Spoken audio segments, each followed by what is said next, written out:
ओम शांति। आज मातेश्वरी जी का अव्यक्त दिवस है।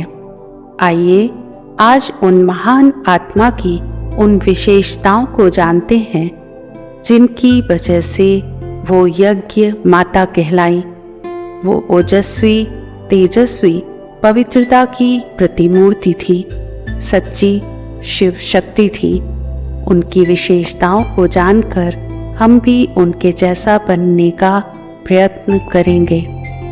हम सब यज्ञवत्स मातेश्वरी जी को बहुत प्यार से मम्मा कहकर बुलाते हैं। तो आइए सुनते हैं हमारी प्यारी मम्मा की विशेषताएं। मम्मा निर्भय बहुत थी। वह कभी किसी से डरती नहीं थी। शक्ति स्वरूपा थी, सदा योगनिष्ठ थी। कर्मेंद्रियां सदा उनके अधीन थी। वे सबको मातृ प्रेम की भासना देती थी। मम्मा जब मुरली चलाती थी तो सब ऐसे तन्मय होकर बैठते थे कि मूर्तिवत हो जाते थे। मुरली 1.5 घंटा चलती तो भी सब एकाग्रता से बैठ सुनते रहते थे। भोजन क्या है, कैसा है, मम्मा यह कभी नहीं देखती थी। जो मिला उसी को प्यार से स्वीकार कर लेती थी। कभी यह नहीं कहा कि आज नमक कम है, ज़्यादा है, आज सब्जी अच्छी है, अच्छी नहीं है। भोजन के समय मम्मा कभी इधर उधर नहीं देखती थी। ऐसे चुपचाप बैठी, खाया और चली गई। भोजन को प्रसाद के रूप में स्वीकार करती थी। मम्मा के सामने बाबा कुछ भी बात कहे, कुछ भी सुनाए, मम्मा कभी क्यों, कैसे यह नहीं सोचती थी। सदा जी बाबा, हाँ जी बाबा कहती थी। इतना रिगार्ड था उनको बाबा के प्रति। बाबा के हर बोल पर मम्मा को अटूट विश्वास था। मम्मा ने कभी अपना शो दिखावा नहीं किया। वह कितनी सेवा करती थी, अथक थी, लेकिन कभी अपने मुख से नहीं कहा कि मैंने इतनी सेवा की। मम्मा बहुत गुणवान थी। वह गुप्त तपस्विनी थी। देखने में साधारण लगती थी, लेकिन वह गुणों की खान थी। किसी ने भी मम्मा का मूड ऑफ होते कभी नहीं देखा। बाबा के हर वचन का पालन शीघ्र और संपूर्ण रूप से किया करती थी। मम्मा में पालना की शक्ति अद्भुत थी। मम्मा का जीवन नेचुरल था। उनका स्वभाव बहुत सरल था। मिठास थी उनके व्यवहार में।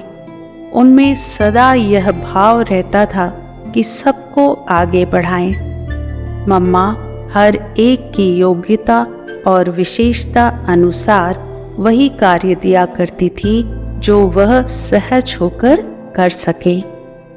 मम्मा का शिव बाबा के साथ साथ ड्रामा के ऊपर भी अटल निश्चय था। मम्मा ड्रामा के ऊपर 2-2 घंटे क्लास कराती थी। मम्मा कहा करती थी कि जितना बाबा पर निश्चय है उतना ही ड्रामा पर भी निश्चय होना चाहिए, तभी आप ईश्वरीय जीवन में एक रस अवस्था में रह सकेंगे। मम्मा की धारणा बहुत उच्च कोटि की थी। मम्मा बोलती बहुत कम थी।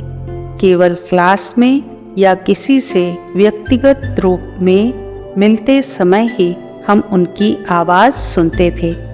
परमात्मा की याद में लवलीन रहने की उनकी एक स्वाभाविक स्थिति होती थी। उनके आसपास के प्रकंपनों से जो अपनेपन का अनुभव होता था वो बहुत सुखद प्रतीत होता था। उनके हर शब्द में ज्ञान समाया रहता था, या यूं कहें उनके रोम रोम में ज्ञान समाया हुआ था। उनको देखते ही परमात्मा की याद में हमारा मन मगन हो जाता था। याद करने की मेहनत नहीं करनी पड़ती थी। परमात्मा पिता की याद सहज आती थी। मम्मा में संगठन करने की शक्ति बहुत श्रेष्ठ और जबरदस्त थी। सबको साथ लेकर चलने की कुशल कला थी। मम्मा सदा कहा करती थी, सदा सबको सुख दिया करो, 5 तत्वों को भी दुख नहीं देना। अगर कोई जोर जोर से चप्पल से आवाज करते हुए चलता है तो मम्मा कहती थी कि धीमे धीमे चला करो, धरती को भी कष्ट नहीं देना, तत्वों को भी तुम सुख दो ताकि ये तत्व भी तुम्हें सुख दे। जिस प्रकार एक माँ अपनी बच्ची को हर बात समझाती है कि कैसे बात करे, कैसे चले, कैसे व्यवहार करे, वैसे मम्मा भी हर तरह की शिक्षा देकर हम बच्चों को योग्य बनाती थी। जब भी मैं मम्मा को देखती थी तब मम्मा मुझे सजी सजाई ताजधारी शक्ति के रूप में दिखाई पड़ती थी। मम्मा को देखते ही उनका शक्ति स्वरूप, तेजस्वी रूप और मात्र प्यार खींचता था। वो पवित्रता की मूर्त थी, धीर गंभीर तथा बाबा के हर कदम का अनुसरण करने वाली शेरनी शक्ति महसूस होती थी। मम्मा में हमने यह देखा कि सामने कोई भी आए, किसी भी भाव से आए, मम्मा की दृष्टि पड़ते ही वह चरणों में झुक जाता था।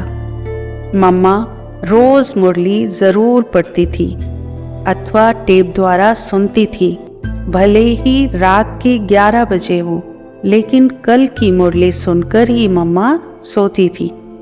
जितनी अपने कर्तव्य पर पक्की रही, उतनी ही ईश्वरीय पढ़ाई पर भी पक्की रही। हॉस्पिटल में भी मम्मा रोज मुरली सुनती थी। हमने मम्मा को सदा अलर्ट और एक्यूरेट देखा। हमने कभी भी मम्मा की आंखें थकी हुई नहीं देखी।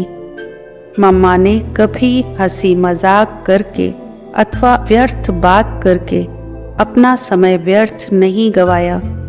मम्मा किसी का ध्यान अपनी तरफ आकर्षित होने नहीं देती थी। सदा उस माँ बाप की ओर ही इशारा करती थी।